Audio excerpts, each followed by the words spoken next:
Here. Councilperson Brian Madaway. Also present, Mayor Valerie Leary. City Treasurer James Wisman. City Administrator Antonina Cantillo. Chief of Police Richard McCabe. Building Official Jeffrey Bergstrom. City Solicitor Lisa Hatfield. And City Planner Chris Rogers. Thank you. Okay, the first item of business is the minutes of our February 18th meeting. Does anyone have any comments or corrections for that minute? Is your microphone on? Mine is it not working? How's that? You got the bum on my heart. Last night. Not sure it's working. Try now. How's that? Is that better? No. You can try this one. I don't know if it's working. No, Did you take them off? Is that one better? No. They're green. They're on, yeah, they're on.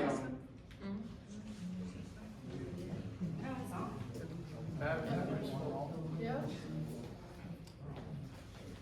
Hello? Hello?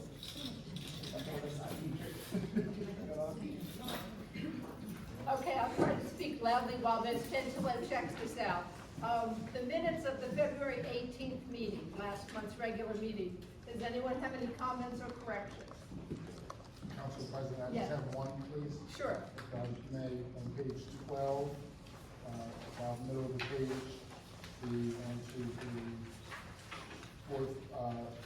fifth bullet point, the last sentence says lodging tax. That should be replaced with gross rental receipt tax. Okay.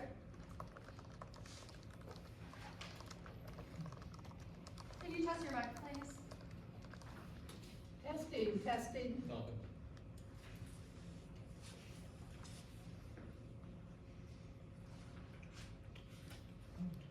How's it? Testing.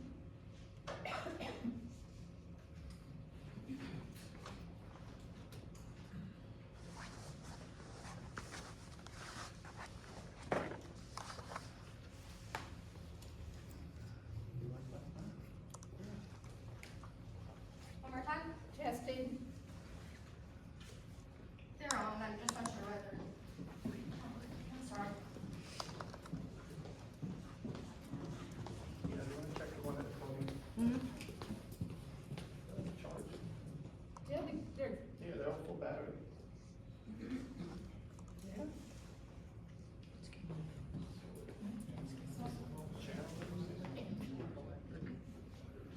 Full battery and. Is there a channel? Yeah. Doesn't even think we rebooted? Yeah. I'm sorry, guys. Sorry about this. Okay, Ms. Ware, did you catch that correction? I did, yes. Okay, and I have one on page 6. There you go. It's on now? Okay.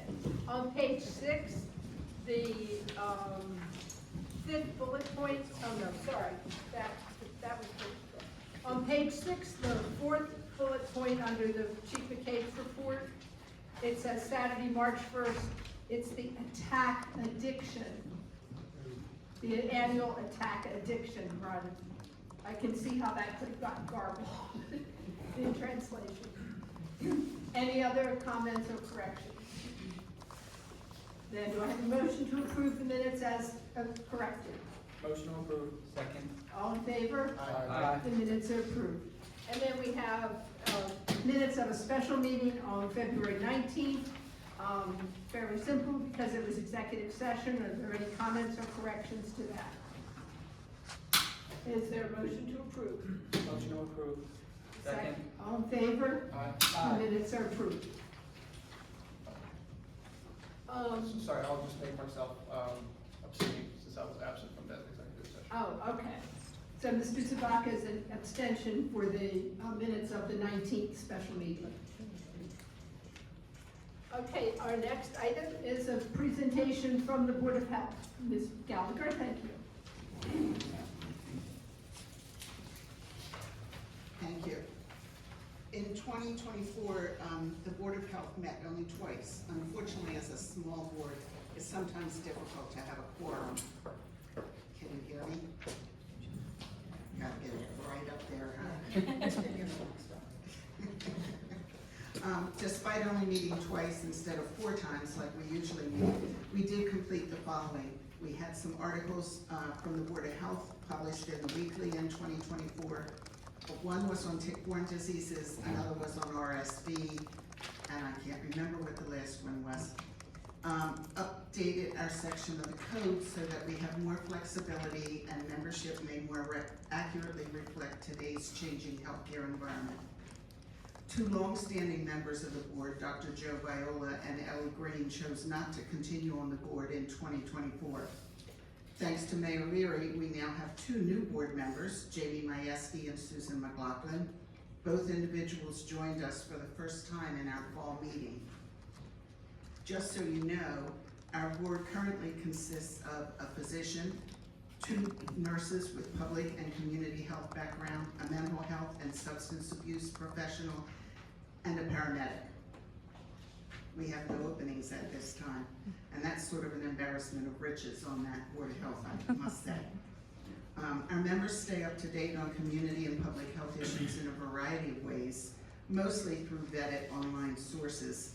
At least two of our members are interested in attending CERT training, which is Community Emergency Response Team training.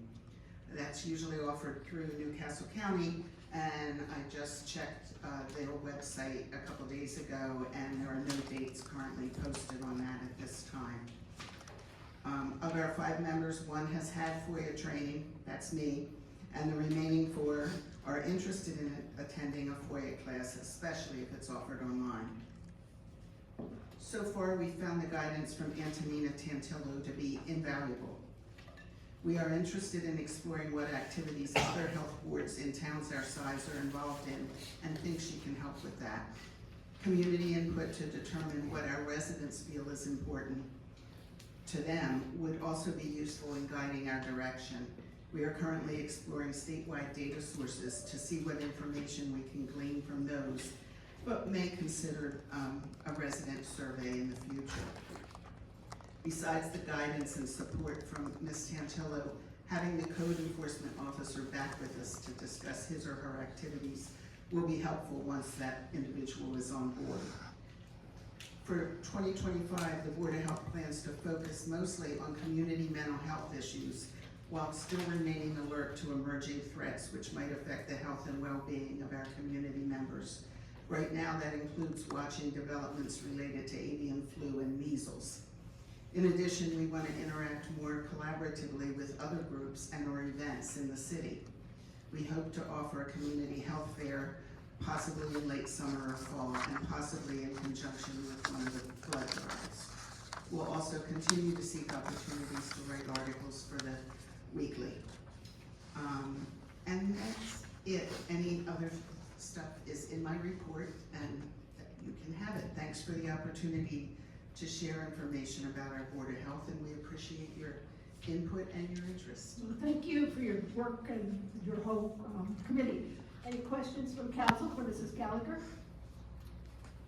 Good evening. Thank you for presenting the report, and thank you for ensuring that we have fully staffed board. It's probably one of the toughest boards to fill it, so I appreciate your expertise and time. I just had a question about when you were thinking about mental health workshops or activities. Can you tell us a little more what you're planning on doing? I'm just curious. It's probably mostly public information, like the articles will probably be related to mental health sort of activities, making people aware of what resources we have available, when you need to recognize that either you or a family member has a problem that it needs more help, those sorts of things. Okay, thank you. Mm-hmm. Have you seen an uptick in since pandemic, I guess, and onward in Our residents' mental Our health? paramedic member certainly says that that's a lot of what they see. Certainly considering that the substance abuse issues come under mental health issues. I happen to be a volunteer for Pause for People with one of my dogs, and we've seen a huge uptick in need for just support and kind of emotional relaxation needs in Pause for People. So that's why. We also recognize that the police department has now the core program, I believe. And we just actually had a meeting about that, but I didn't mention it because it's in this year, not last year. So we know it's an issue in our area. Yeah, thank you. I mean, one of the reasons I was, earlier in the year, I was bringing up the chessboards, kind of like a social hubs for some of the younger and older residents, because I was driven by a lot of, the mental health issues that people may have, living alone and, just finding companions and, kind of to share day-to-day stories. So thank you for bringing that up. And if you guys come up with some other, I heard that you're learning from other towns with Ms. Tantillo about their practices. I'll be open to, as a council person, discuss anything that you guys might need funding for, in addition to, what's already funded, so we can, see if we can provide some additional services for residents. Thank you. Okay, thank you. Thank you so much. Thank you. I just had one other comment. Ms. Gallagher, I wanted to thank you and the board for bringing forward the initiative to change the ordinance in respect to the composition of the health board, knowing that for such a long time it required that a physician be on the board, knowing that we have historically been blessed, but there are certainly qualified candidates outside of a physician in today's practice that can benefit. So thank you for bringing forward that change. Thank you.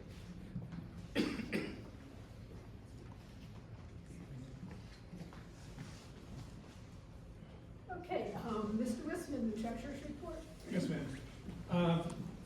The year is moving along quickly. We're through 8 months, which is 67% of the year. So February 28th is this report. And as of February 28th, unrestricted funds we had in the account were $9,339,306. The restricted funds were $3,258,0202. So it's a total of $12,597,309. Those numbers are pretty stable, and I think it's good.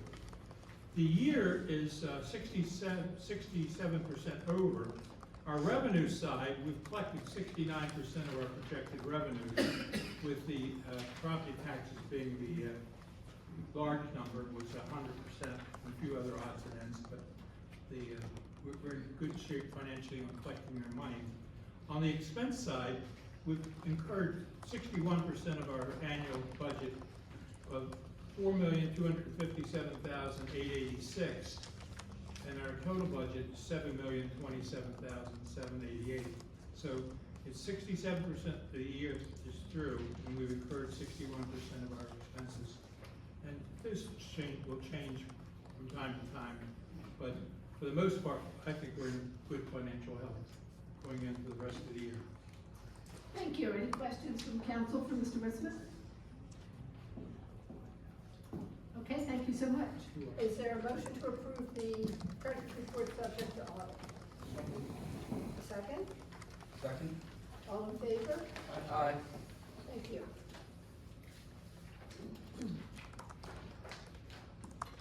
Report from Ms. Cantillo.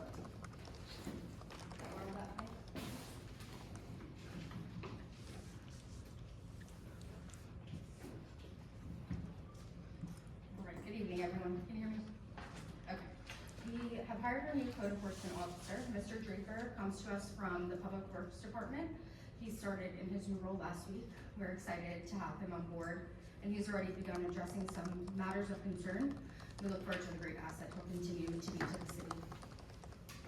The city planner, building official, and myself met with Mr. Hermes of Kleinfelder and representatives from DelDOT recently to review the Delaware Street Railroad crossing improvements, which we talked about a few meetings back. They're working to continue the 3 phases of the project, which included the school signs, which were installed, and they're working on moving towards adding the new signal poles and the signal relocation and the relocation of the gateway on Delaware Street. Last month, we advised that they were awaiting, that we were awaiting another update from them regarding the ditch cleanout behind the shopping center. They are committed to that and said that Norfolk Southern is committed to that as well. And they are continuing to face delays internally, but we'll strive to get it done as quickly as possible. They're gonna continue to nudge them along and notify us as soon as they have an update on that. And we'll have to discuss the gateway area at a future meeting and the remainder of this project as it continues to progress. Just wanted to give you an update on that. Last month, we advised that the addition on the rear of Mount Salem would be removed. The contractor had some delays due to weather in the winter months, but they have continued over the past couple of weeks to bring the building into compliance. And the code official reviewed the work as it was progressing today and said that it was, going well and assuring that they will bring the building into compliance as required. As many of you know, the floating pier installation has been underway for the past week and a half. The gangway was attached and installed today and should be nearing completion tomorrow, with final items being completed and the barge being removed and moved out of the river via tug. We're glad that this is nearing completion for use in a potential emergency. The test pile on the other side of the wharf will be removed at a future date. They have to come in with divers and remove it from underneath. We've heard some concerns from residents regarding the dock and are continuing to work with the Goodwill Fire Company to ensure the dock will continue to be the best asset it can be for emergency use. The work under the citywide paving contract is underway by Cirillo, and if you see markings again, if they may be working on your street, just give us any calls. You should be receiving notification from Cirillo that they will be working in your area. And we have also met and are going to meet with Advanced Paving Service to continue the work for the sidewalk contract. We're continuing the 3 UD projects that we're working with the students on this semester. This includes the website updates and refresh, the HR updates for job descriptions, and the project regarding revenue evaluation for the city. The dog park survey and wetlands evaluation was recently completed. Councilman Zelt and I are working to review this, and we'll be discussing how to proceed with putting together specs for fencing and other amenities. Reminder that the city election will take place on Saturday, April 12th. Residents are reminded to register to vote with the state by April 7th. You can go to ivote.de.gov to register, and absentee voting is available at the city office. If you have any questions, you can contact us directly. Last week, myself and our Flood Resiliency Chair, Ms. Reel, attended the RASCL, which is the Delaware Resilient and Sustainable Communities League Summit in Dover. It was a wonderful conference exploring innovative strategies and advancement in climate science. It provided us with wonderful insight and real-life examples of solving and remediating issues such as flooding in other municipalities like the city of Lewis. The information was extremely helpful in continuing to mentor community flooding resolutions. Speaking of, as we mentioned at the last meeting, the Flood Resiliency Committee members, the chair and the council president, along with representatives from DELDA, DENREC, Castle County Conservation District, all met with the Army Corps. And as a resolution of that meeting, we have submitted a letter of interest to the Army Corps of Engineers to pursue a project to help remediate the flooding in the city. We're working through that process with them now to explore how we can go about working together. We are also working with the UD Grant Assistance Program, or the UDOC program as it may be called, to apply for a BRIC grant, a Building Resilient Infrastructure and Communities grant. I'll talk more about it for the 3rd agenda item, so I don't want to bore you with all the details, but I'll get into that a little bit later. And as always, we are continuing to seek additional grants, so I'm working on some Homeland Security grants and some park grants as we speak. I don't have any updates on the grants that I applied for in the late fall, early winter, but as soon as I do, I'll update you some more. I just have one question. Yes. Regarding the letter of interest. Yes. Well, thank you first of all for a great overview and all the work you're doing. So is this, last meeting we talked about this to a certain degree, sorry, is this move in the right direction in the sense of like this was the next step that was needed to help with identifying the scope of the project, I guess? Is that kind of what happens after the letter? Yes, so I submitted a letter of interest to them, and they're working with me as we speak to go through the different sections to which we could have a project be applicable for, related to like inland flooding, riverine flooding, different projects. or just an overall kind of feasibility of where we stand, and based on all the work that the city has already done. So we're trying to identify which route to choose, but it's definitely a step forward in the right direction, and they were very encouraging of trying to move these projects along and develop a solution. Great. I'll just add that, pardon me, when I participated in that meeting on February 6th with the Army Corps and others, I was struck by their comment that the whole process takes several years. Yeah. And yes, funding is very limited right now, but if we don't submit our letter of interest and get things moving now, when the funding, if we wait until the funding does become available, then we're at the back of the line. So if we submit it now, then when the funding's available, we've done the paperwork, we're there, they know what we need, they know what they can do, and we're in a much better position. Yes, absolutely. Thank you both. Great. Any other questions for Ms. Tantillo? Okay, thank you so much. Thank you. Chief?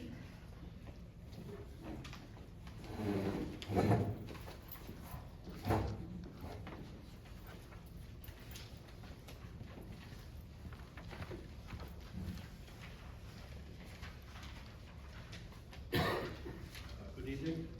Hopefully it's brief tonight. I just wanted to start by identifying a few things that are in my report that may look a little bit more disturbing than they are. So if I could go to the back page where we address our priority on calls. You'll see we have three what was coded as burglary in progress. These all sits outside of the city.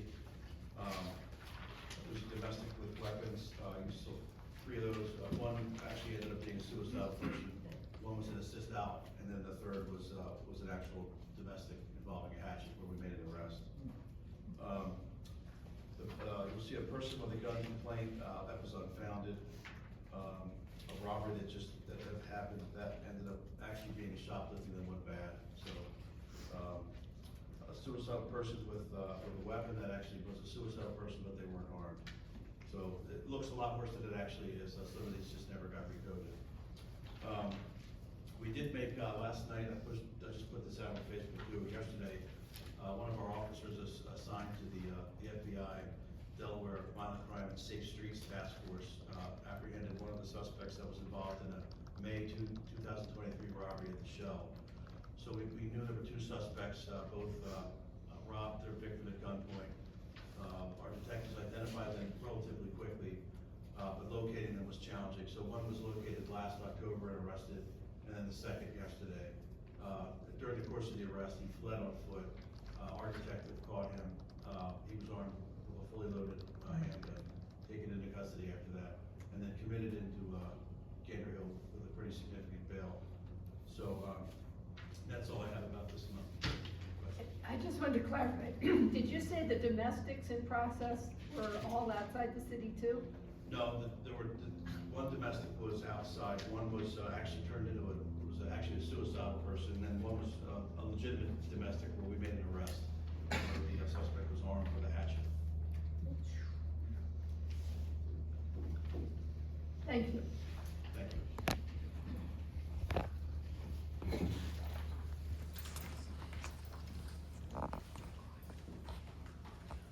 Mr. Bergstrom, did you have anything for us? No, nothing. Okay, thank you. Council Communications, we'll start with Mr. Mattaway. Good evening, everyone. Thank you, Council President. A few things to note. Next month starts the beginning of the Little League baseball season, Newcastle Little League. And later today, during the public comment section, we will hear from one of our friends and neighbors, Ms. Shannon Lewis, about that. I came across two recent articles that I wanted, that I felt were prudent to share with the community. The first is in respect to the Delaware Department of Justice and Attorney Kathy Jennings. In January of this year, a personal data privacy portal was created where individuals, parents, and businesses can learn how to protect data. And that's thanks to the Personal Data Privacy Act that went into effect earlier this year. Really has some really insightful information about how to be diligent, and I'll just ask that work with Ms. Tintello to get some of that information out in the various different mediums to our community members. Then the second article that I wanted to share with our community was concerning the senior school property tax relief. So seniors, if you're 65 years and older, you can receive up to $500 off in your school property tax bill. The deadline is April 30th. Again, you have to be 65 years or older. You have to be domiciled within the state of Delaware for 10 years. And once you qualify, you don't need to reapply. And again, we'd love to work with Ms. Tintillo and working to ensure that our seniors are made aware about this, especially maybe the population that are currently under the auspices of our senior property tax exemption. So if we could maybe send them letters or notices, and I know you all do a great job, and don't mean to pile on, but this is something I'd be happy to help out with in whatever capacity I could. And then finally, last meeting, Councilman Zubaka, during his council communication, celebrated diversity within our community. And I stand with him and all groups affirming that in the city of Newcastle, you have a place and space. And I look to the historical words of Martin Nimler. He said, first they came for the socialists, and I did not speak out because I was not a socialist. Then they came for the trade unionists, and I did not speak out because I was not a trade unionist. Then they came for Jewish people, and I didn't speak up because I was not Jewish. And then they came for me, and there was no one left to speak for me. Those words and the words of Dr. Martin Luther King, who said that you must learn to live together as brothers and sisters or perish together as fools. Thank you, Council President. Thank you. Mr. Zubaka? Sad but beautiful words over here. Thank you, Councilperson Madaway, for echoing last meeting's message. I'm excited that code enforcement, position has been filled, so looking forward for a lengthy stay. Just I wanted to thank, I don't know who initiated this, but I was talking to my neighbor 2 days ago about the water pipe coming out of ground right on the sidewalk, and I'm like, this is so high. The next day, they fixed it today, basically. we were scheduled. So it was kind of funny, we talked about it. I'm sure, I know it was already scheduled, but it was nice to see them because I always talk about it like this is such a tripping hazard. So if this is a citywide project, that's great. I always think about it, something that you have to go with a stroller or a trip if you don't have good vision. So thanks for that. I want to thank Representative Cook for Councilperson Madaway just mentioned. I know one of our representatives, Cook, introduced the privacy bill. So I read about it a while ago, and I thought it was much needed, especially with everything happening with the cybersecurity. So it's one of those things I encourage everybody to check because there's so many things nowadays that you can be exposed to. So in my position of work, I have 3-4 security privacy trainings every year relating different things. So there's always some new things that you forget about or need to kind of learn. So I encourage you all to be vigilant about your privacy and security. I wanted to wish everybody Ramadan Mubarak. If anybody's fasting, I hope you have an easy fast and enjoy your iftar at night, and just kind of use the month to reflect. I wanted to request a little more, if there's information to be shared right now or later about the playground phase 2, that would be great. I know that there's funding, and I see Suzanne over there, so maybe you can provide some information there too. I know there's a lot going on, and I think playgrounds nearby, but I'm just curious where we are. But mostly I'm curious, when is this gonna happen, right? So I'm excited, to kind of know when is it gonna be that we have this beautiful playground. And last thing, I know some people are already aware that, reassessment is heavily underway, so I wanted to suggest that we schedule, in addition to our regular budget workshops, plan at least 1 or 2 additional budget workshops. Can spread out, so start earlier, so we can start talking to residents about what this means for them, potential impacts. Even if we don't have, final data, just to start this conversation, because, we're talking about real impact, and I know we can't say much more than what the council decides later on, but I think, given the interest for this, and this hasn't been done in so many years, it's probably important that we start talking about this in an open space, separately out of this meeting, so we can, address people's concerns. Thank you. And lastly, enjoy the nice weather. It's beautiful to see sun, and be able to walk in shorts and short sleeve shirts, so. Thank you, Mr. Zell. I just have 2 items. First, I see Margot Rain in the room. Thank you last night for an amazing planning meeting. Things went well, so I'm looking forward to the next one. May Market's coming up. I know it's coming soon. If you have anything in the house you want to donate, also plants. We need plants donated as well, that if you need to split some of your plants up, they will take the plants.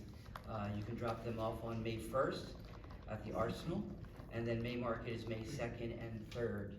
So definitely come on out, and we definitely need donations. Thank you. Mr. Day. Just one item. I did notice on Monday that DENREC is advertising that they've submitted their federal consistency certification for the Dobbinsville fishing pier and parking improvements. I just seen it on the internet. Wanted to make sure that everybody was aware of it. It seems like that project has been going to happen, but it now actually looks like it's going to move forward, and hopefully soon. Excited. Sounds good. Thank you. Thank you.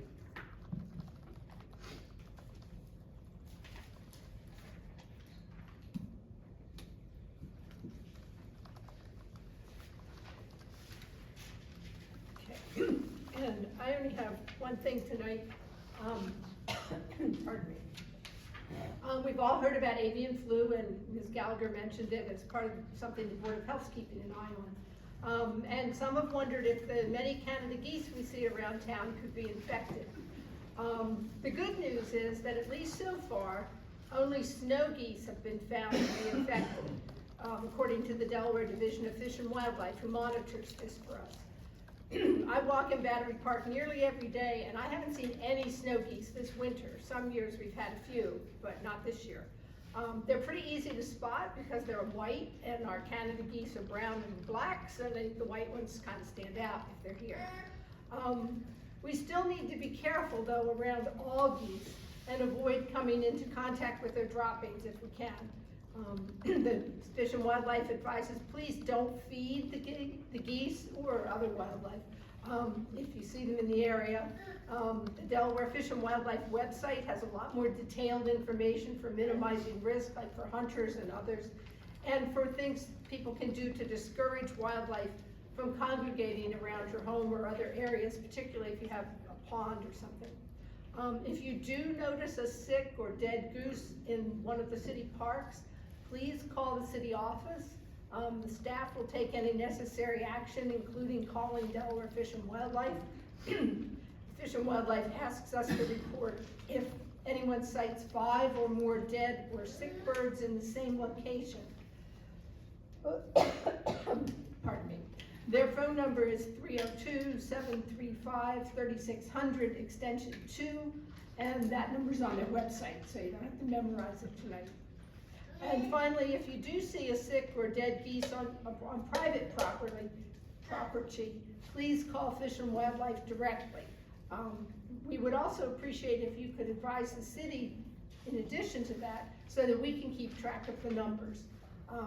If you do have, it's best not to touch any dead birds that you see, but if you feel you want to get them out of there because they're near children or pets, Fish and Wildlife recommends wearing disposable gloves or putting plastic bags over your hands, then double bagging both the bird carcass and the gloves or bags used to protect your hands. And once it's double bagged, then the carcass can just be placed in the ordinary domestic trash.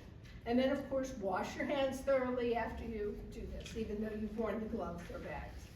So that's all I have. My apologies, I'm just waiting for my daughter. That's okay. Thank you, Council President, for that useful information. Yes, thank you for drafting a letter for the council. Okay, business from the mayor, and then she's also going to do the Arbor Day presentation.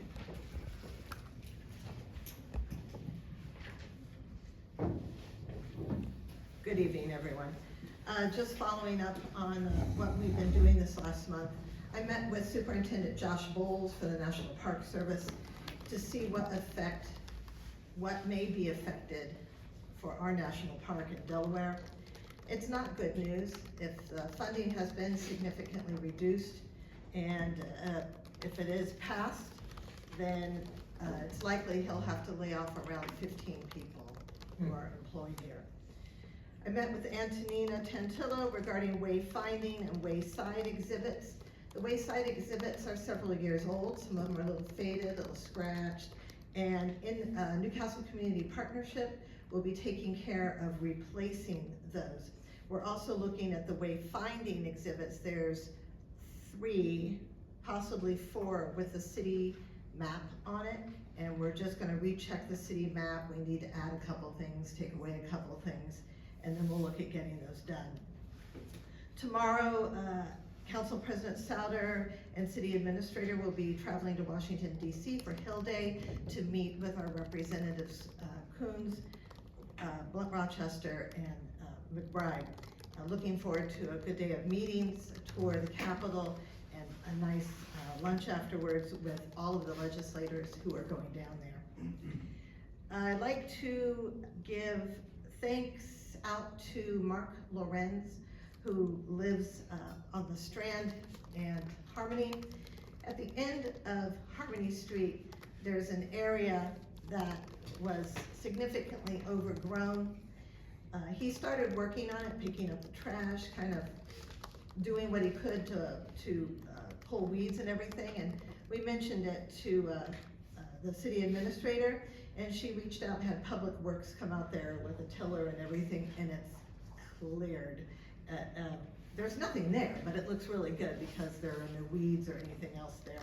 So this is a possible ongoing project. He has submitted a proposal for planting there, which will be in front of council next month. And last but not least, St. Patrick's Day, this upcoming weekend for the parties and next Monday. I'm wearing green for it tonight. So if you happy St. Patrick's Day, and if you're out and about, drink safely, travel safely. Mayor, can I just ask something about the wayfinding? Is your idea right now just to replace the current map or the entire stand? Because late Councilperson Smith was talking at the time to the council about replacing the current map, even though we already have infrastructure in place, with the ones that he used with for the federal projects. Is that the idea there too, to replace? Because I think we talked about it last year in the budget, and I allocated money for that so that it's more, I think my understanding from his emails that it's more durable and, you know, it's easier to replace, that it's cheaper to replace than right now. Yeah, we're looking into the wayfinding. We haven't made any decisions on it. We just sat down together to go over the map. Do you have anything to add to that? Yeah, we're working to update the map and look at a more durable solution like we talked about last year. And you have the map that Councilperson Smith shared? Yes. Okay, cool. And I was able to locate a PDF of it as well. Perfect. Were you able to get a clean copy? Oh, good, because I was writing on the one we had, and then we're like, oh no, we need a clean copy. I think he sent a digital copy in one of the emails, so. He might have. I'll send it over. Thank you, guys. This is an Arbor Day proclamation proclaiming April 25th, 2025 as Arbor Day in the city of Newcastle. Whereas in 1872, at the suggestion of J. Sterling Morton, the Nebraska Board of Agriculture established a special day to be set aside for the planting of trees. And whereas this holiday, called Arbor Day, was first observed on April 10th, 1872, with the planting of more than 1 million trees in Nebraska. And whereas Arbor Day is now observed throughout the nation and the world. And whereas trees can be a solution to combating climate change by reducing erosion of our precious topsoil by wind and water, cutting heat and cooling costs, moderating the temperature, cleaning the air, producing life-giving oxygen, and providing habitat for wildlife. And whereas trees are a renewable resource giving us paper, wood for our homes, fuel for our fires, and countless other wood products. And whereas trees in our city increase property values, enhance the economic vitality of the business areas, and beautify our community. And whereas trees, wherever they are planted, are a source of joy and spiritual renewal. Whereas the city of Newcastle has been named a tree city by the Arbor Day Foundation. Now therefore I, Valerie Leary, Mayor of the City of Newcastle, Delaware, do hereby proclaim April 25th, 2025 as Arbor Day in the City of Newcastle, Delaware, and I urge all citizens to celebrate Arbor Day and support efforts to protect our trees and woodlands. And further, I urge all citizens to plant trees to gladden the heart and promote the well-being of this and future generations. Thank you. Thank you. Report from Goodwill Fire Company.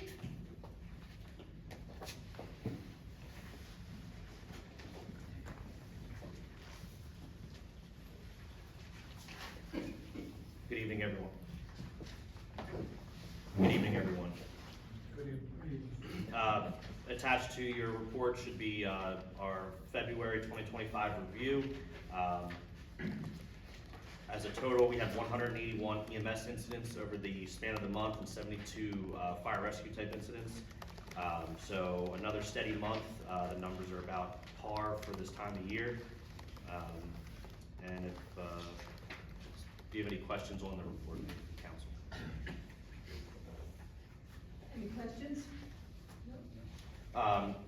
You may have seen the large white trailer parked in the parking lot, taking up a lot of space. Over the next month, we'll be doing safety and survival training, as well as bailout training, so you'll see our members out there. You may see some smoke coming out of the trailer and through the parking lot. All of our people will be out there and going through this process over the next month to make sure that we're confident and competent in our skills as far as self-survival. So if you see us out there, please don't hesitate to stop in and say hi. Okay, thank you. All right, we're going to change the order of the agenda a bit to next year, jump to item 2, the MSC financing for 2 vehicles, and Ms. Blomquist from the MSC is going to talk to us about that. Thank you. So as you know, our charter requires our commissioners to first approve financing. It's unanimous approval for us, and then it requires us to come to council and get council approval. So we're in the process of purchasing 2 new trucks. One's a new bucket truck, one is a utility body pickup truck. The lead times on them, so we actually got approval from our commissioners in I think September of 2023, purchased the bucket truck. They told us it was a 24-month build, so it's been a long road. Any questions? Any questions from council? Thank you for the presentation and for all the great work you all do in the city. Couple questions. The trucks, are these adding to the fleet, or do we have trucks that are retiring? They're replacements, yes. So our the new bucket truck will replace a 2005 bucket truck, and the pickup truck, utility body pickup truck, is replacing the 2008 utility body pickup truck. Will these trucks, I'm sure they're, you know, maybe better fuel efficiency, other stuff, but are they gonna allow you all to do anything new that you presently can do, or is it pretty much just an in-kind truck? They're in-kind replacements. Yep. So I mean, our heights of our poles, we can reach all the tops of them, so that unless we put taller poles in, we wouldn't need larger trucks, or if there was another need. And then one last final question. Do you have an idea of how long you think they'll last? So we plan for our bucket trucks 15 to 20 years, and our pickup trucks 10 to 15. This one went a little longer than 2008, so those replacing. Thank you.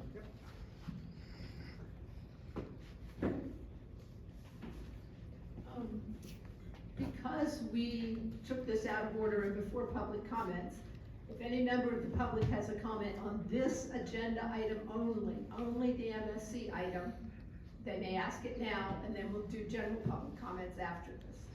So does anybody have a question or comment regarding the MSC resolution? From the seat or there? Well, so everyone can hear you, please go to the podium.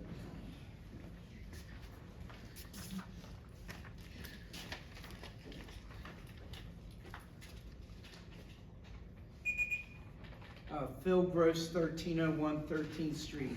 After attending many of the MSC meetings, Scott's made sure, along with the commissioners, that any rate increases have been kept to a minimum.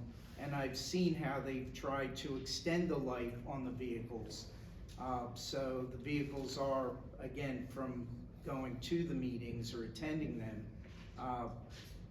I've seen and heard that they are starting to break down. So I know MSC would not be spending money if it wasn't a necessary thing. So I urge council to grant funding.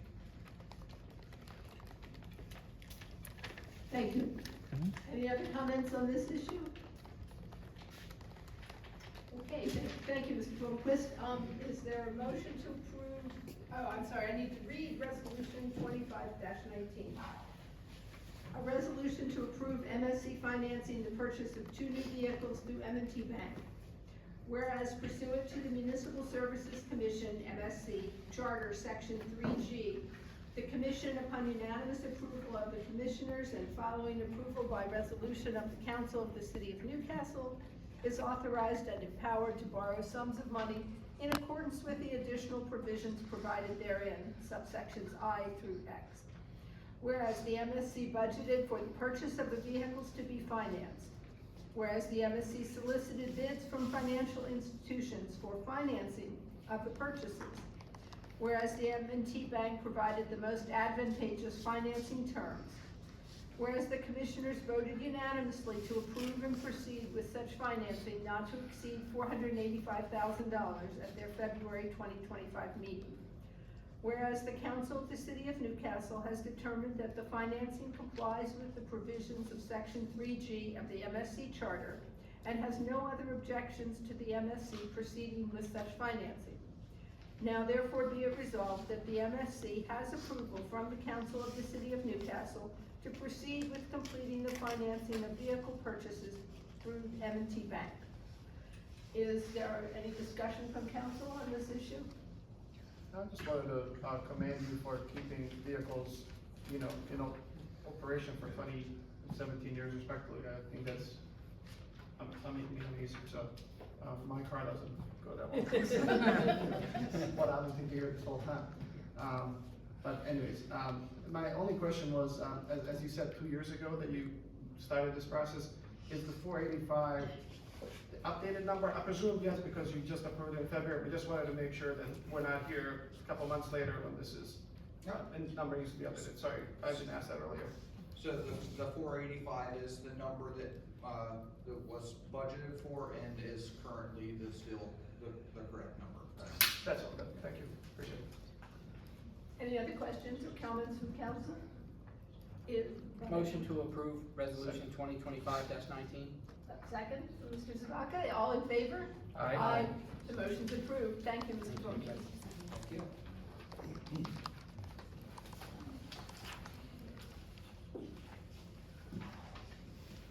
Okay, now we move to public comments on everything else. The usual rules, when you get to the podium, please sign the sheet that you'll find there in front of you. State your name and address. Each person has 3 minutes, and please speak into the microphone so everyone can hear you.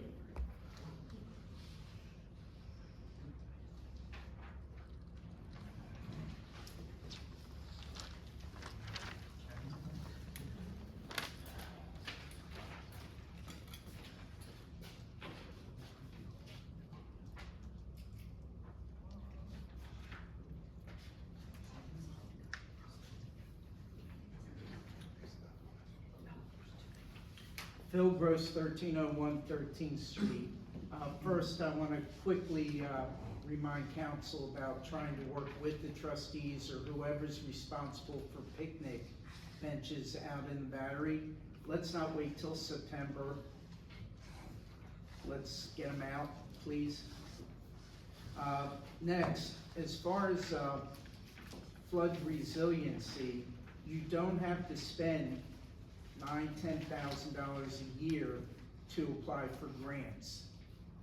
And from what I remember from attending those meetings as well, the figure was $20–$25 million. And from what I remember, nothing could really be started until there was a grant for much more money as far as studies or even putting together plans and that type of stuff. So again, I will ask that council temporarily put on hiatus the resiliency committee and just have councilperson Souter continue with those grants, monitoring them.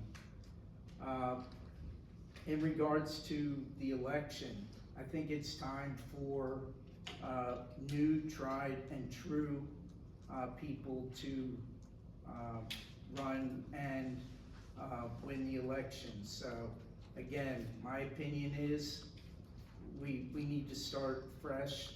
So when you go to vote, go with new people. A broader search for people, citizens, to be sitting in on committees instead of somebody being on 2 or 3 committees or commissions, maybe put on the site looking for people to sit on committees. There's, for an instance, of a couple people that I know that are very qualified for a couple committees. They were overlooked, and somebody that was already on a committee was put on another. Where's the dog park slated to be placed? And the lot on Chestnut Street? Okay, far from the playground and where visitors would normally go. Yes, we've Correct. discussed this before. Okay. Last but not least, the Eagles are going to the White House, April 28th. We love them, so go Eagles. Thank you.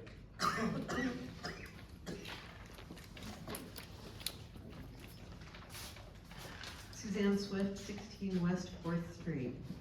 Hi, everybody. I'm going to give the playground update that Councilperson Zubaka has requested. A couple of things to start with. Our funding numbers are up to $926,018. So I'm grateful to everybody who's donated and all the hard work that Encore has done to raise these grants from public and private funds, from community members who've donated, and in that vein, we are going to have Encore's fundraiser will be held at the Mercury Cafe. Please mark your calendar for Saturday, May 10th, and there's even talk of an after-party, a casino night. Don't quote me yet, but it's very possible that that'll happen at the Old Town Hall. Thirdly, and this is kind of exciting, next Tuesday, March 18th, from 9 a.m. to 12 p.m., students from the William Penn High School, their media lab, they're gonna come to the playground and they're gonna take videos of people who will tell them why I love the Battery Park. So if you love the Battery Park, and I know many of you do, please join us and we'll have the students take a video of you. We're hoping to go viral, and we have a really good reason to think that we will. Elena Deladonna is gonna do her own video, and when we have a bunch of videos from adults and children, she's gonna package them and put them online on her Instagram account. So that'll help fundraising as well. It'll be really exciting. And so I look forward to seeing as many of you, and as you as possible, next Tuesday at 9 a.m. or anytime between 9 and 12 to make your video. If you can't come that day, and if you're a child, you can come at 2:30 in the afternoon. We've actually broken out a special time just for the kids. Feel free to email me at encoreinfo@encorecoalition.org and with your video, and I will forward it on to Elena, and hopefully you'll be a viral hit as well. Any questions from council? Thank you, Suzanne. I just had a quick question. So what's the gap? That's amazing, the amount raised so far. Thank you for all the efforts there, and Antonina with helping, that on the city side. So how much is the gap? And just curious about, I think it's a great idea with fundraisers and the media lab being involved and Elena Beldan. But what are we thinking? What's the timeline most likely looking like for the playground fee there? So we're hoping that fundraising will be done by the end of this year. With luck, it'll be done within the next couple of months. We have a funding gap of just under $150,000 to get to shovel ready. Shovel ready is the number that we had to come up with for the Longwood Foundation, at which point, when we get to shovel ready, they will put in their $150,000. And then we have to do that by December 31st.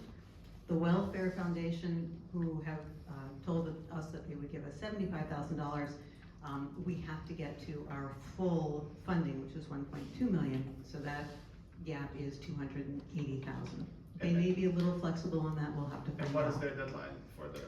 That deadline is June 1st, so that one is coming up. So we really are hoping to raise the rest of the money as soon as possible, and we will be having, along with our fundraisers, some matching opportunities for local businesses and folks who would like to support the playground.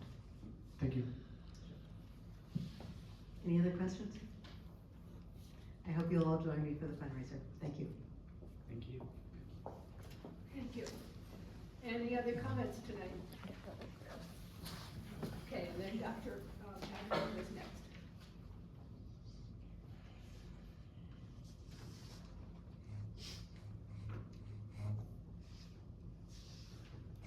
Hi everyone, Amanda Rose. I live on 4th Street.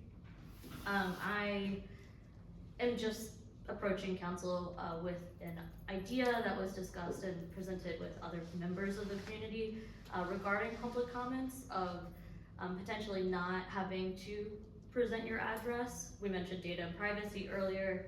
It could be, that's personal information that some people might not want to put up publicly.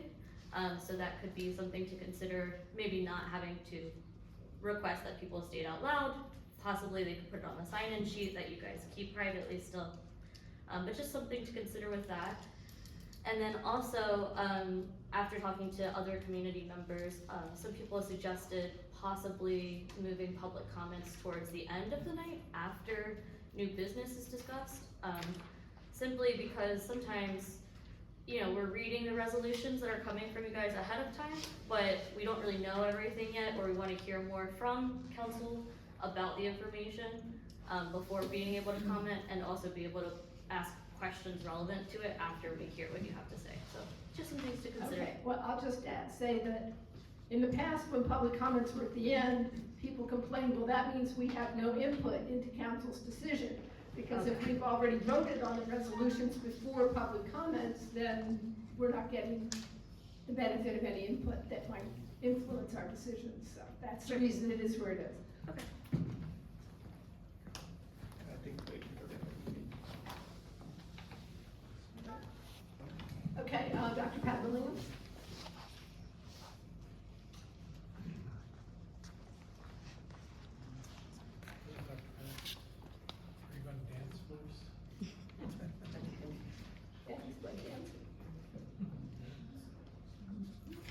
Good evening, everybody.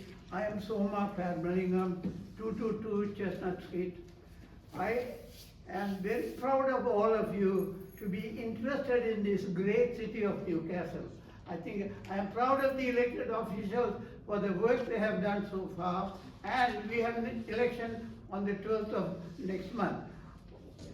All I am worried over the last 40 plus years, I came to Newcastle in July of 1980, is the flood situation on Route 9 and around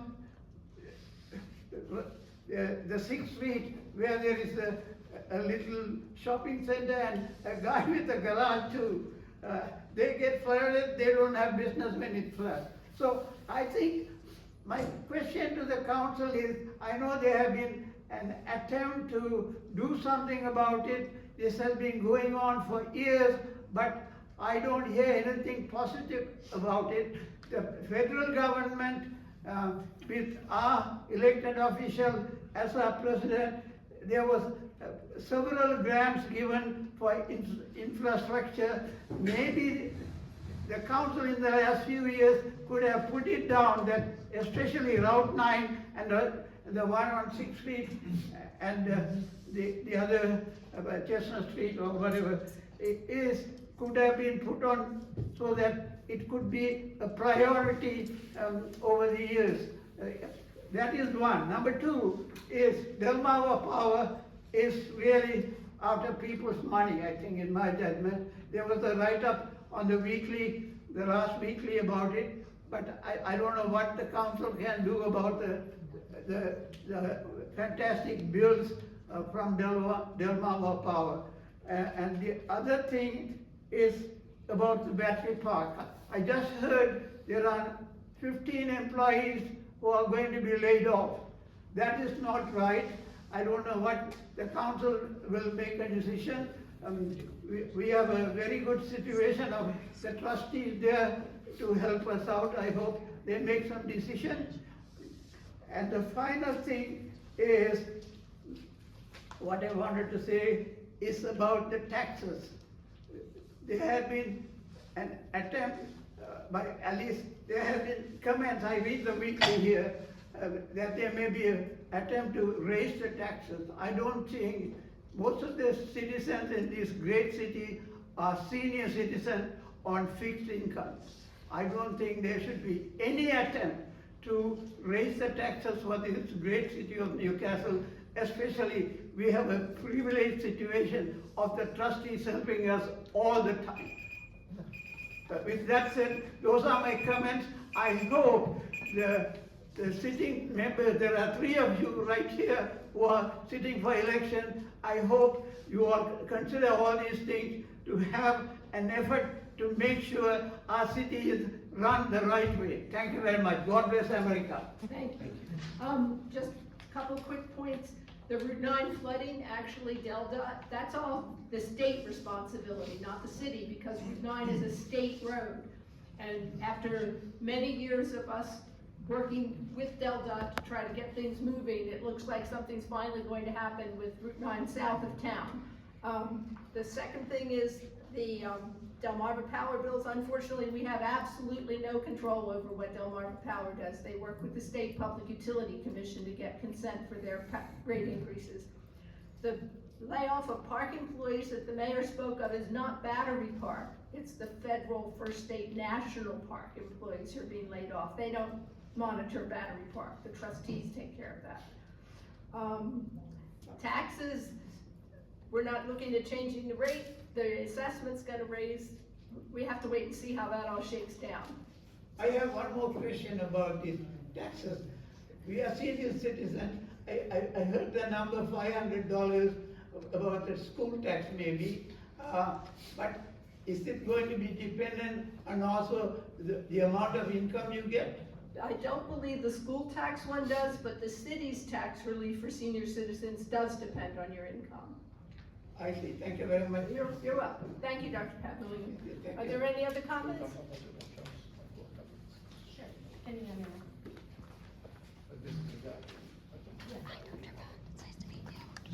And just for further clarification, of course, we will have future budget workshops to discuss the overall budget, and as Councilperson Zubaka requested, we will have additional workshops to discuss the tax increase and the implications of the reassessment. Thank you.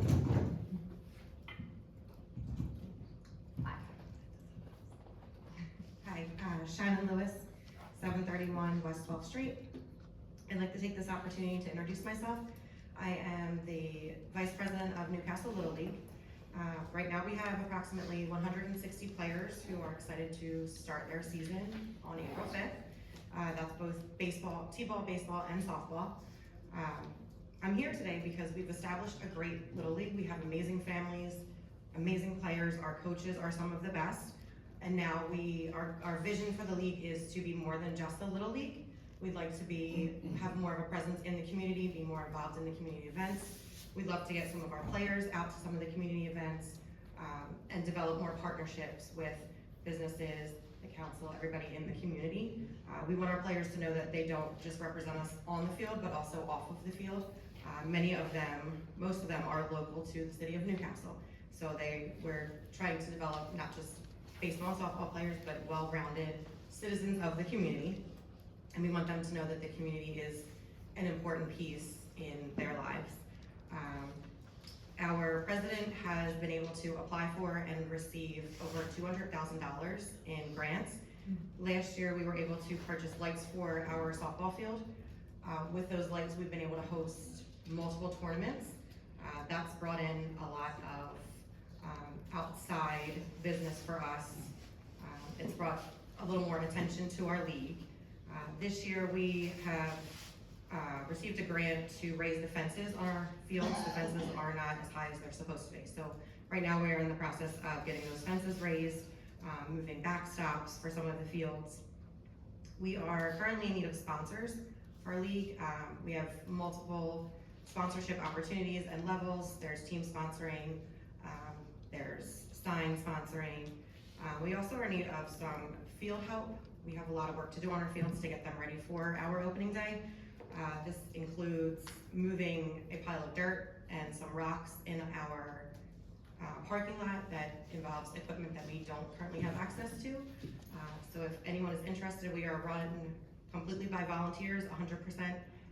Our volunteers, coaches, team parents, concession stands put in a lot of work, both before, during, and after the season. So if anyone is interested, whether you have players or not, we always welcome to help because we need it. What time is the opening on the 5th? Opening day starts at 11 a.m. Thank you. Thank you. Are you gonna be here after the meeting? I can stay, yes. Okay, we'll talk about the pile of dirt and see if we can Okay, get somebody perfect. to. Thank you. Yeah, and what date is the opening day, sorry? April 5th is opening day. Well, I can bring my shovel. It's my first thought. Every little bit helps. Yeah, and for the grants, you said a question, I know this is not related to the council, but I read several articles about the Delaware Tourism Office giving out a lot of money and grants for sports complexes. I don't know if this was something you guys already pursued, but just something you wanted to flag in case you haven't.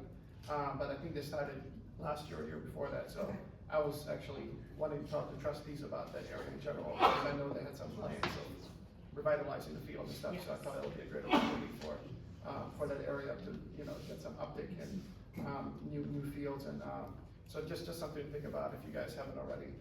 There's an opportunity, I think the step behind this funding is, they conducted a study that every dollar they would invest in, sport tourism bring, I think, $12 back, so return on investment. So there's, that's kind of how this has been driven, so just. Thank you. And you said that was the Delaware Tourism Office? Yes, I'm happy to share the grant URL with you after this. Okay, great. Thank you. I appreciate it. Absolutely. Can you also send the sponsorship information to Antonina so she can send it to all of us, please? Yes. Thank you. Thank you. Thank you so much. I appreciate it. Shannon, thanks for coming. It was nice meeting you, the few ones after the other day. I'll certainly be out there, to help in any way I can. And I'm just gonna speak this into existence. I think it would be really cool if somehow the city can work and of course in partner. We have a new band shell. If there's a way for us to take our band shell on the road, get it out to the baseball park and have some live music out there under the lights. I think that would be really cool. That would be great. I will. Thank you.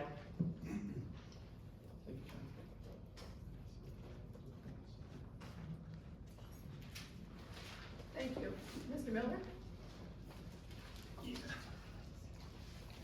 I'm not gonna need my 3 minutes. I wasn't gonna speak, something was just said a minute ago that I need to get clarified.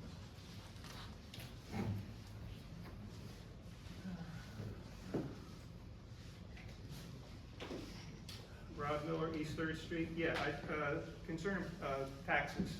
Council President Sally, did I understand you correctly when was asked by this lady here a few minutes ago, about the taxes, and you said that there were no plans for the city to raise the tax rate? Could you elaborate? Well, the assessed value has gone up, which means obviously even at the current rate, we're gonna have more money coming in.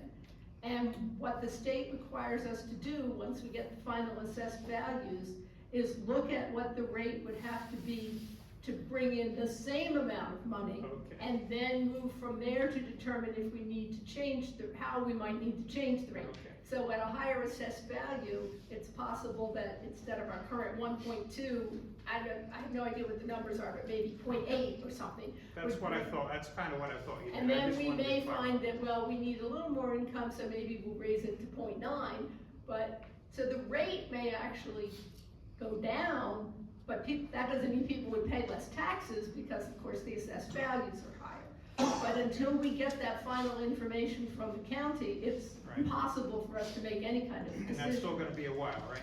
Well, we're hoping, we've been told that maybe as late as May, we're hoping for sooner, because that's gonna make it real tight to get a budget by June 3rd. Okay. And, for anybody in the room that doesn't, that maybe you're befuddled by this whole thing, because they haven't, done a reassessment here in something like 42 years. I come from New Jersey, where property taxes are kind of a sensitive topic. So I know a little bit about this. I became quite notorious for helping people, appeal their taxes. Over here, there are things you can do. There's not a whole lot, but I encourage everybody to take your telephone interview with Tyler Technologies unless that deadline is passed, okay? But, because, you've all seen, eye-popping expanded, expanse of your, value, so, anyway, okay, I was hoping that is what you meant, because when they raise when they increase your, like in my case, I think it was like over 9 times, and I won my appeal on the phone, because I'm pretty good at this, okay? And I got it, but it's still like 6 times. So I just wanted everybody to understand, because it sounded like you said, we're keeping, I knew what you meant, but it didn't come out that way. Well, Because yeah, I I don't was think trying to anybody in be the room brief. would like a 6 or 9, would you like your taxes raised 6 to 9 times what you currently are? I think there'd be a mass revolt here, so that's not what's gonna happen. No, it's very frustrating to us too, because it's hard to make decisions when you don't have all the data. Any other comments tonight? If I could just make one Sure. regarding the taxes. The county has shared with us some preliminary numbers, as I've notified council. So we're gonna take a look at those. Of course, they're not finalized and they're still going through the formal appeal processes. So we probably, as you mentioned, won't get the numbers too much later in the spring. So we will be continuing to work through that. But at least with the preliminary numbers, we can start to get some better idea. Right, exactly. So we're thankful for that. So I just wanted to, you can stay on the microphone because you might know this as a definite fact. So the appeal comment that was made, I think is very important. So I know that county was looking to extend it, and I'm here in Council Court Matter, it was saying that they have extended it until 30th. Can you confirm that, or anybody else in the room that knows that? I know they had a meeting on Monday, I believe. I'm gonna look it up, we did extend it. But anyways, what I wanted to say, if it's extended by the end of the month, I do encourage you to look at your, if you don't have the letter with you, go to the Newcastle County's parcel search, look up your address, and you can see your current value and your current reassessed value, so that can give you an idea of, how much, what's gonna be your new value if, no appeal happens by the end of the fiscal year. So just, I encourage you to check your address and if you haven't already. That's it. Okay. I was just gonna add, I checked my email, I'm on, and everyone can sign up for this. Our county council person is Kevin Kaneko, and I signed up for his email updates, and I just checked it. He sent out a District 12 update today at 12:40 p.m. And so Newcastle County will reconvene Thursday, March 13th at 10 a.m. for a special meeting concerning reassessment to extend the deadline. So we've heard overtures from several members of Newcastle County Council that they intend to extend it, but that meeting has not taken place yet. Again, it will take place Thursday, March the 13th at 10 a.m. Thank you. Thank you. I'm sorry. Hey, one serious comment, just for one, about the fact. Dr. Everlingham, I'm sorry, we really do have to move on. You've had your 3 minutes. I understand, but I think the Sir, access. I'm sorry, no. The access to farmer's market, there is a big manhole, people are going to get their car damaged. That's all I want. All right, thank you. Okay, the next item is Resolution 2025-18, appointing Melissa Pabon to the Flood Resiliency Committee. I will read the resolution. Whereas the City of Newcastle County, the Newcastle City Council established the Sea Level Rise Task Force by Resolution 2022-04, and whereas Resolution 2023-32 converted that task force to a permanent committee known as the Flood Resiliency Committee, and whereas there is currently a vacancy on this committee to which Ms. Pavone has agreed to be appointed. Now therefore be it resolved that the City Council hereby appoints the following person to the Flood Resiliency Committee: Melissa Pavone, Flood Resiliency Committee, term ending January 9th, 2027. In your council packets, Ms. Pavone provided a brief summary of her background. She has a PhD and a couple of master's degrees in city planning and American study, in city and regional planning. She's worked for the Archdiocese of New York, managing housing. She's also was the Deputy Director for Planning for the New York City Housing Authority. And she worked as a city planner in New York City for 18 years. So I think she will be an invaluable addition to the Flood Resiliency Committee. She wasn't able to be with us tonight. Is council ready for a vote? I just want to make a comment. I'm so thrilled that somebody here was able to convince Ms. Paloma to join any of the committees, because I know her name is always floated by whenever there's a vacancy. So, and this just, I'm always excited when our neighbors are willing to step up to join one of our committees, because of the important work that they do and serve, but also just, we're so lucky as a city to have so many skilled neighbors who are willing to donate their time and knowledge to do the work. And I know there's several of you here in this room, so thank you all for, using your free time, instead of reading or walking in the park, to dedicate some of the time back to the city. Thank you. Why wouldn't she be on the planning committee? No more public comments, Mr. Gross. Just asking. Is there a motion to approve Resolution 2025-18? Motion to approve. A second. 2025. All in favor? Aye. The resolution is approved. And the final item on the agenda is a discussion, possible motion and vote to authorize a letter of commitment for a 25% project match for the Building Resilient Infrastructure and Communities, also known as BRIC grant program. And Ms. Tentio is going to tell us about this. Thank you. So yes, as I mentioned earlier, I'm working with the GAF team and with our APCOM, one of our engineers, Emily Dingra, who attends our flood resiliency committee meetings, to apply for a BRIC grant. As you mentioned, it is the Building Resilient Infrastructure and Communities grant. It's a grant through FEMA to support communities as they build capability and capacity.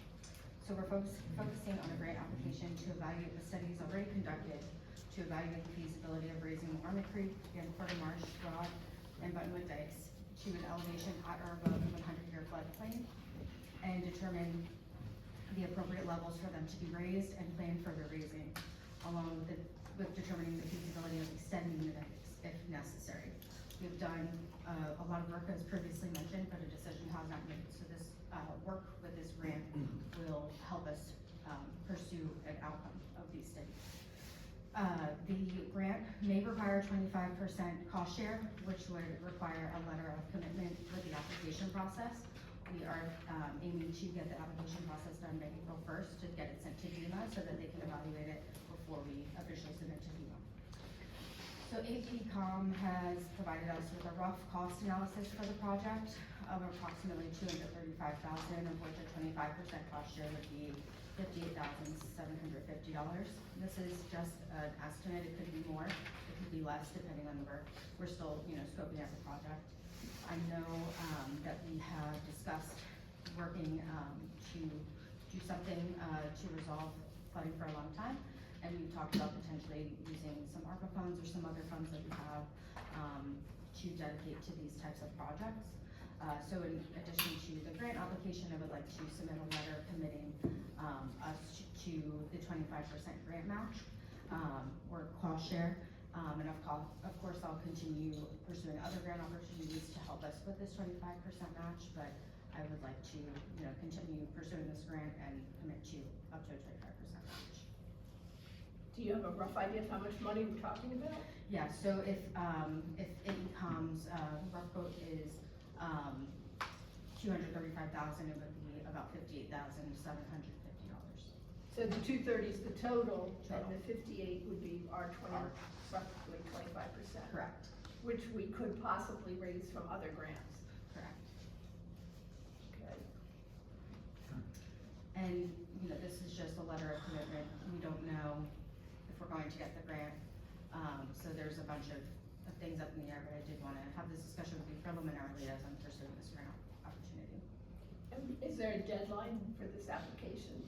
Yeah, so April 1st to DEMA, and then we're waiting on the submission date to FEMA. Okay, and once we submit to DEMA, then we've made the commitment that if they approve us, that we'll come up with the 25%? Yes, if approved. Right, if approved, of course. Other questions or comments from council? Do you mind if I- Oh, sure. I was looking at this grant earlier today, and I saw April 18th as a deadline at FEMA, so I'm guessing FEMA is trying to get some time in Yeah, between they for want to the evaluate it application. Yeah. for us.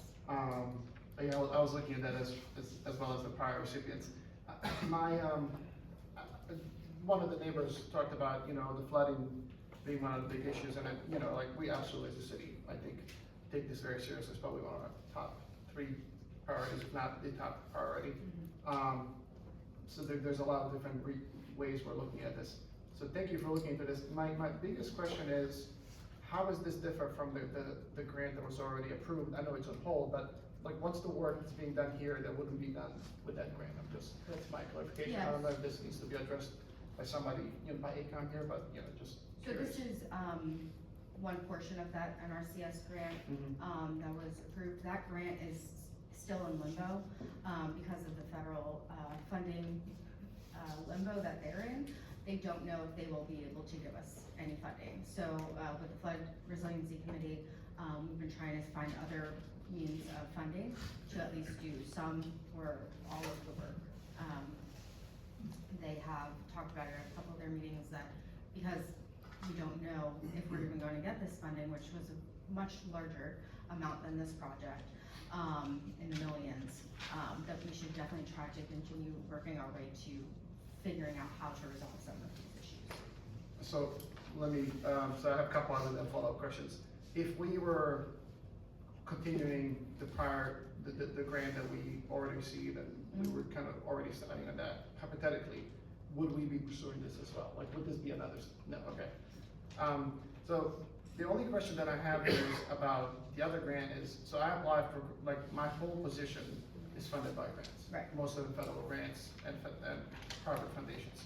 So when I apply for IES, NIH, NSF grants, those are grants that are already been appropriated by Congress, by those agencies.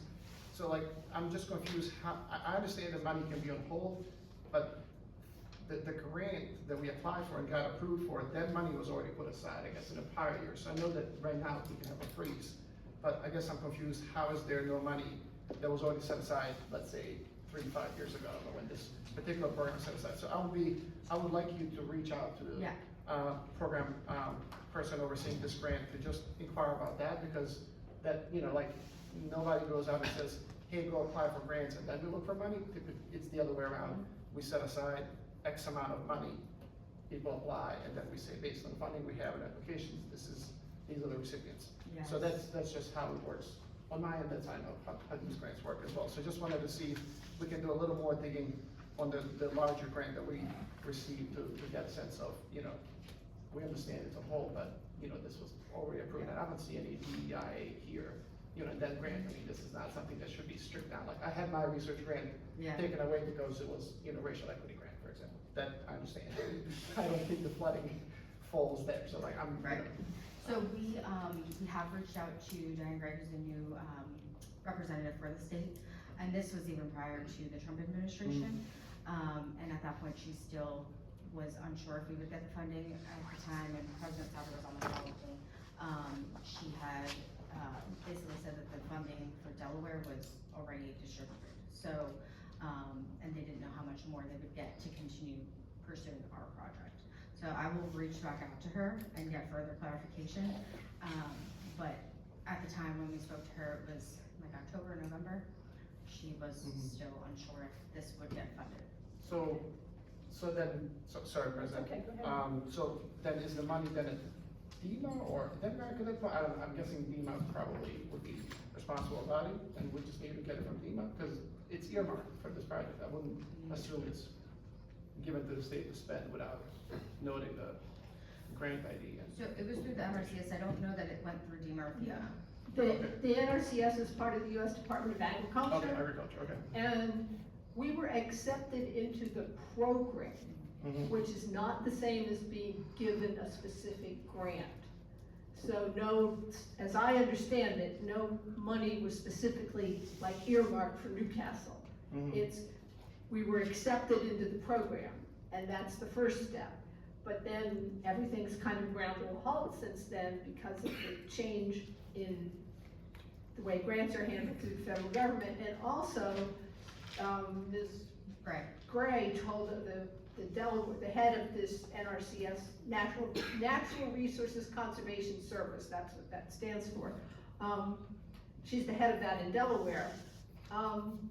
She said the money that they did have in that program had all gone out to national programs and to things like the flooding after the hurricane in North Carolina, which were seen as more immediate needs, whereas ours is a preventative action. And they had their communities destroyed, so that got bumped to the top of the list. I understand. So I don't think you can say that that money is sitting in a little pot somewhere waiting for somebody to release it and say, okay, go ahead and give it to Newcastle. It just means we qualify under their program rules, and then the next step would have been to move forward into more specifics, but we never got that far. At least that's my understanding. No, I guess it was just maybe my misunderstanding of where we were, like, we weren't recipients of the grant, we were just eligible to apply for the funding, so And I I'll wasn't look into here that when it myself. initially was discussed, but maybe things were looking much more optimistic at the time, and it said, yeah, we have this abundance of money that we can probably work with you with. I'm not sure though. Okay, thank you. Councilman Day has something. Yeah, just a couple of things. So, I heard you say what the deadlines were Yes. for applying. So if we do apply for this, when would we likely know if we're gonna get a grant or not? I think sometime in the summer, as long as they don't keep changing the dates around for the due date. But I believe it's sometime in the summer. Gotcha. Councilperson, I was reading through our website today, I only know because like, on July 2nd last year, they announced recipients for the last year, so you know, probably. I will say for the little bit of money and for just being a 25% match, we realize we're probably not gonna get full funding like we were looking at before. So we started, you know, we gotta eat the elephant here with one bite at a time. And this is, I think, a good start for a reasonable amount of money. So I think we've all said it, this has always been a priority.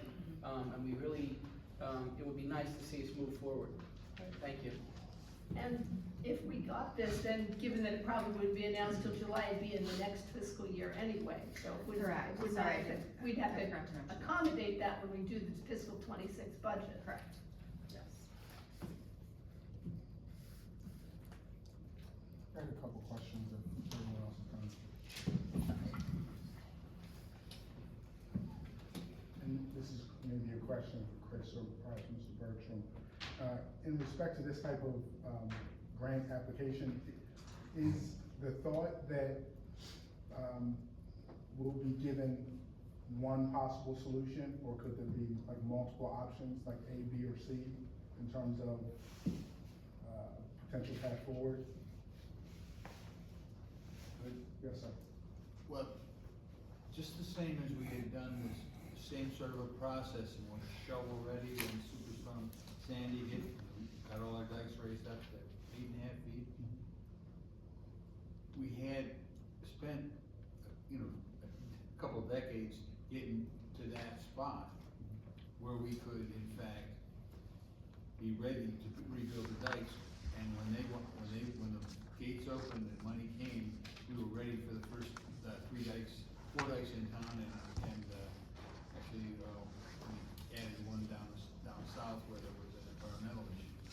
So, this is the same sort of expectation, that you'd have some idea what you wanted to do before you applied for money to do it. The other one, the grant in question is actually a grant to preserve farmland. And that fit was as good as they thought maybe it was good enough, but it wasn't for sure at all, because we don't have so much farmland. Well, we had to have a certain amount of percentage of open space, farmland Yeah, or right. open space. So I think our wetlands added to our count for open They space. added to it, but they, when the wetlands are flooded, they're not wetlands anymore, they're open water. That's the point. And just to add to that, like I mentioned earlier, we've done a lot of these studies already, so this will, evaluate those studies that we've done and help us to make a final decision, and then hope to get to a shovel-ready project and, pursue the actual work. Yeah, thank you.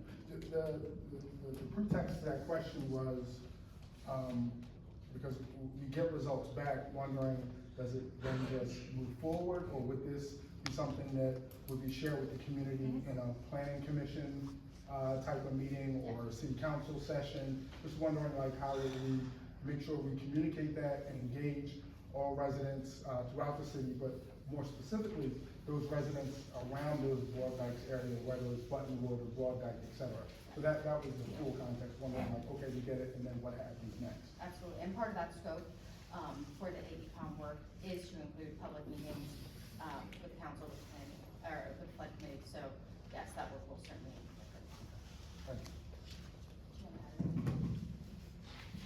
Please, Mike. No, just, Councilman Mataway, the general scope of work that we put together did include public outreach, as well as, direct reporting to the various, appropriate committees. Yeah, like the budget, it would be great to have like a flood resiliency committee-led sponsored workshop just for this topic only, so that, we don't come with 3 agenda, but rather just discuss this alone, and, there's a lot of involved parties, like Councilperson Maddox said, so thank you. That would be great. Okay, any other comments or questions? Mr. Day suggested that he thinks this is a good idea. Did you want to put that in the form of a motion? Certainly. I'll make a motion that we authorize a letter of commitment for up to 25% project match for the Building Resilient Infrastructure and Communities Grant Program for flood mitigation. Can I just amend it from the ARPA funds, like, so it's restricted, carryover in the budget, or is that appropriate? Well, maybe we should leave it flexible so we can determine once we start to look at our fiscal '26 budget. It does not ruling out using the ARPA funds, but it's not saying that that's the only thing we can use. Exactly. That's fair. I wasn't sure, I was thinking we're making a decision right now for the current budget. No, I would opt for that. it's next year's budget, so. Then, Okay. second. That was my motion, I'm sorry. Okay, so Mr. Day made a motion to authorize the letter of commitment. Mr. Zabaka has seconded. Are we ready for a vote? All in favor? Aye. So the motion's approved. Thank you very much, I'll continue to update you as the hearing progresses. Okay, I think that's it. Is there a motion to adjourn? Adjourn. A second? A second to the motion to adjourn? Second. All in favor? Aye. Everybody wants to stay? Adjourn.